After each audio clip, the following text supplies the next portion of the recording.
Am I the a-hole for treating my son's girlfriend like a daughter while excluding his sister? I, 60 male, have what I consider to be 4 children. My first wife had 2 children, Paul and Ruby, before we married. And because I loved her, I loved those children as my own. In our marriage, we had 1 child, Lucas. When Lucas was 4, my then wife decided that since we'd gotten married in our mid-20s, we had married too young, and that she needed time to figure herself out. It devastated me, but we remained cordial and we've been amazing co-parents. For all those years, I've treated Paul and Ruby like my own children and they have keys to my home. The problem now has to do with Charlotte, my youngest son's girlfriend. Charlotte and Lucas have been friends since they were in 7th grade, and they started dating in 9th grade.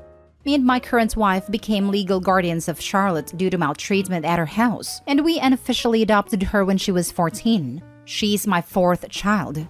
For all of my children, I paid for their college education, got them cars on their 16th birthdays, you name it. Lucas and Charlotte went to medical school and I paid for their tuition. They're in residency now and I paid a rent for both of their apartments. My ex-wife likes Charlotte, but the other day she told me she needed me to start helping Marissa the way I help Charlotte. I was shocked, because in the more than 30 years I've known her, she's never demanded anything. And Marissa is the child she has with her current husband, so I don't feel any obligation towards Marissa. I told my ex-wife that Marissa is not my child, and that I want the best for her because she's the half-sister of 3 of my children, but I will not be contributing financially. I told my ex that whatever money she saved from me treating Paul and Ruby as my own children, she needs to contribute that savings toward Marissa. I mentioned how she didn't have to pay for anything regarding the 2 of them in the time she's known me. Her response was that Charlotte is not my daughter until Lucas marries her, and that I'm punishing Marissa because of who her father is.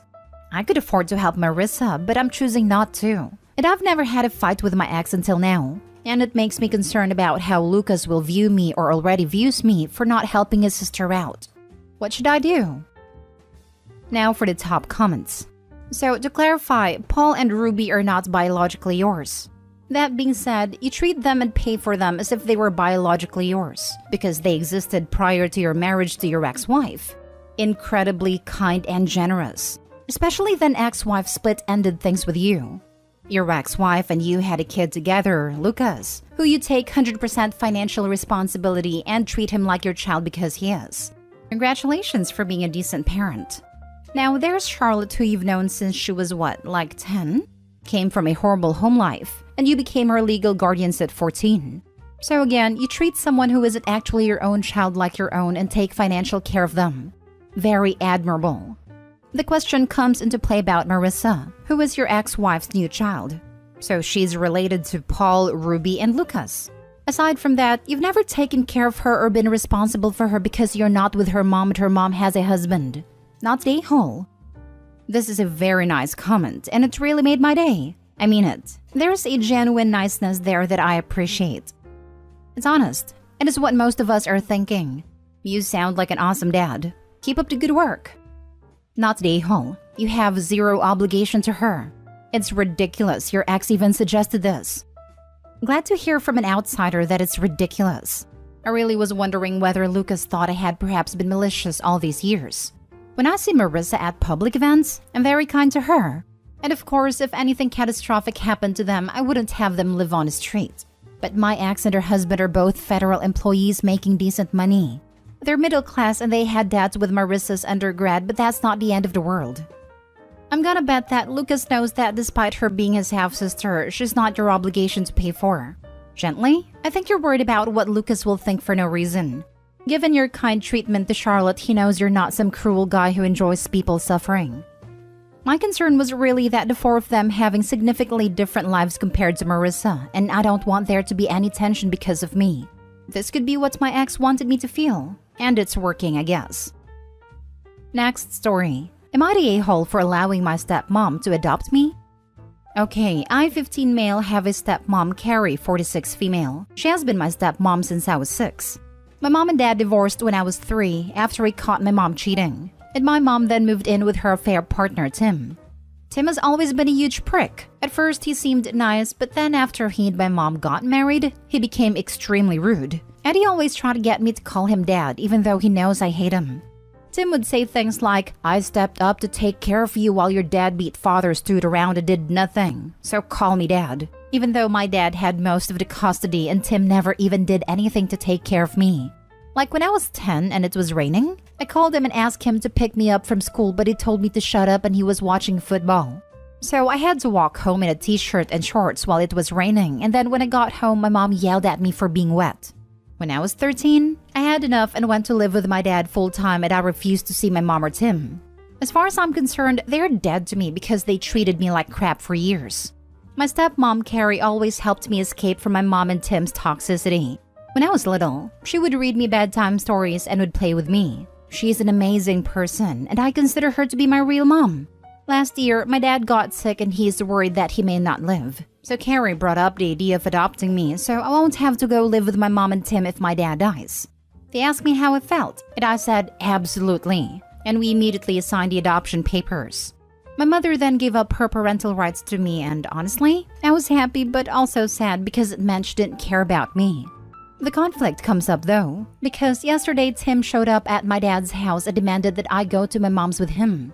I told him no and to get lost, and got angry and said, "I'm your father, you little C-word, so get your butt over here and go back to your real parents' house."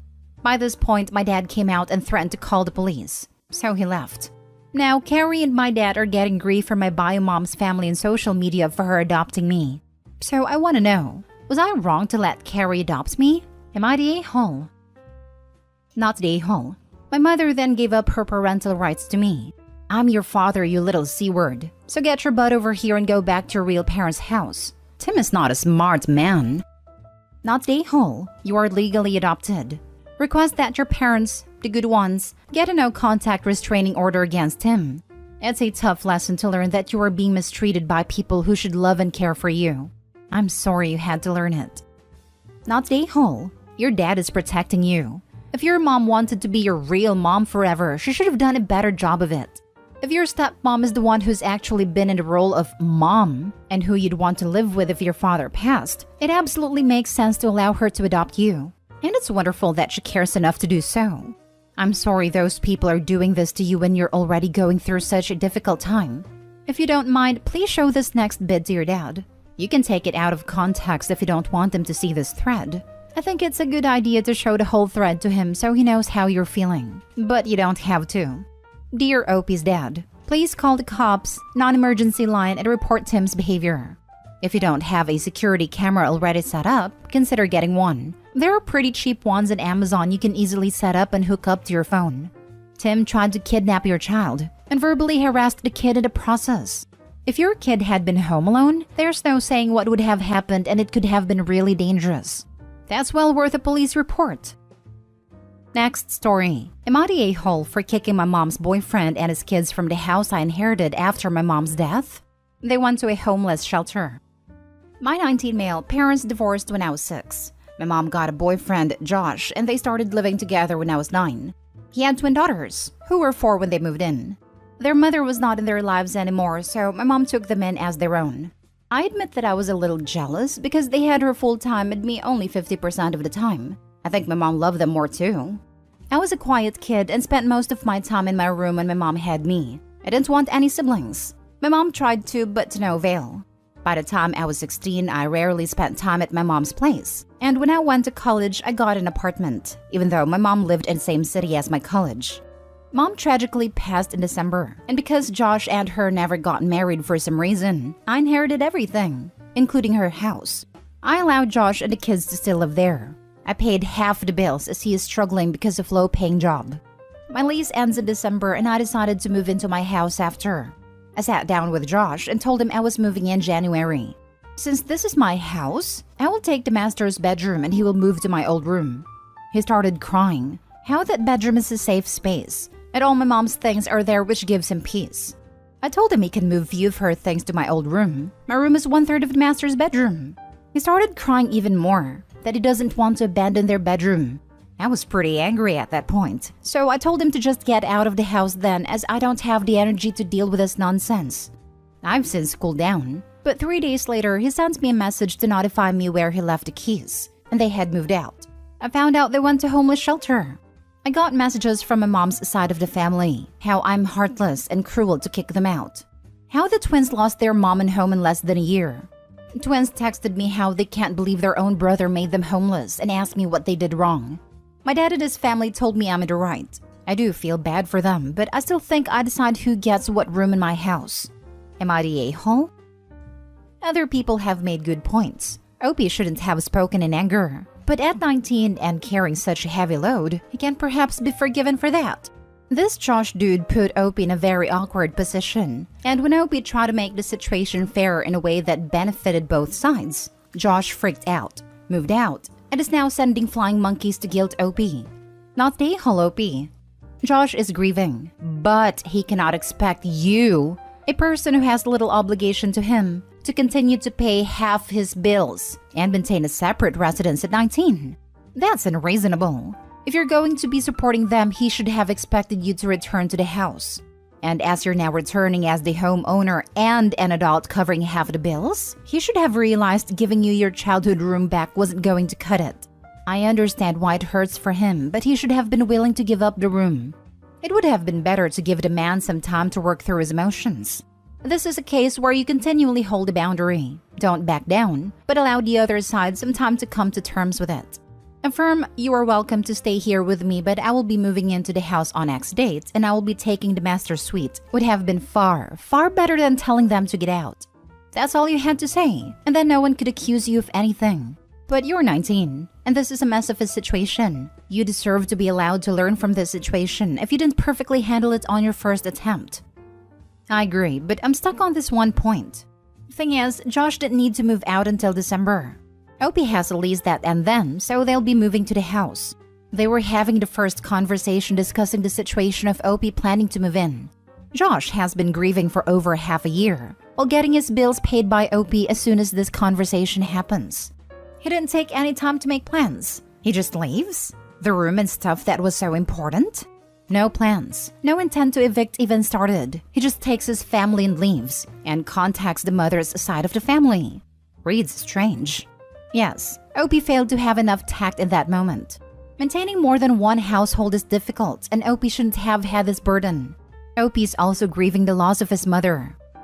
Not the a-hole. It's not a great situation for anyone, but he's been freeloading off of Opie, guilting a 19-year-old into financially supporting him. Not only paying half their bills, but paying to live elsewhere so Josh could have the house. You're entitled to live in your own house, and you're especially entitled to the master bedroom. Josh tried to guilt Opie and bailed when that failed. Last story. Am I the a-hole for kicking my sister-in-law out for eating my order?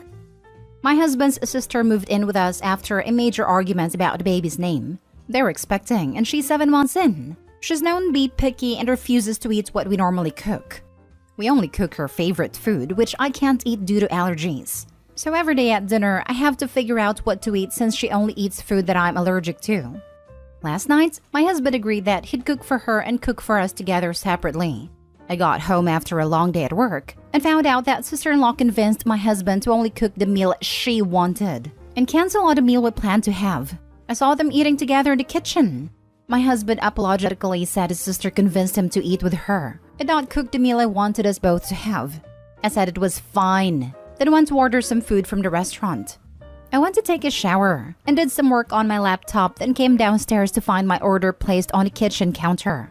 It was open and someone ate the majority of it. I turned around and there was sister-in-law standing saying she woke up hungry and couldn't resist the smell that was coming out of the box. I lost it and yelled at her asking why she did that, but she said that she did save me some, which isn't true because there was only some rice and dressings. We started arguing and I told her I couldn't take this anymore and told her to pack her things and leave first thing in the morning. She began crying and my husband got involved in defending her up and down, repeatedly saying she's pregnant and is eating for two basically. He suggested I go make myself something quick from the fridge and let go, but I refused and a bigger argument ensued. Am I the a-hole for kicking her out over this? Not the a-hole. And you don't have a sister-in-law problem. You have a husband problem. Don't get me wrong. Your sister-in-law sounds like a spoiled, selfish, and entitled piece of work, pregnant or not. But your problem is that your husband is more concerned with her health and happiness than yours. He needs to get his priorities in the right place. All day, Husband is the problem. Also, not the a-hole. Yeah, like how exactly was the husband convinced that his wife, whom he promised to make food for and therefore was expecting it, didn't need to eat dinner and didn't need to be told that she would have no dinner? Apparently, literally, because she wasn't even allowed the food she got for herself afterwards. Sister-in-law's the a-hole, but husband is the bigger a-hole. Just throw the whole family away. It's very clear how little they think of you, OP. Not the a-hole. Not the a-hole, and honestly, I think your husband should go with her. She's not an infant herself. She can make her own food if she doesn't want what everyone else is having. And if she wants more when she's done with that, she can find a way to get it that doesn't involve depriving you of even one meal. OMG this. So much. Okay, she convinced him to eat with her to keep company, but he should have still either cooked for you as promised or ordered takeout. You need to have a major talk with him. That's not okay. Not the a-hole. She knew what she was doing. Even if she did leave you some, she's disrespectful as heck for not asking first, especially after she already ate dinner. You couldn't have been in the shower for that long. She wasn't hungry. She's greedy and vindictive. You need to have a chat with your husband about his priorities.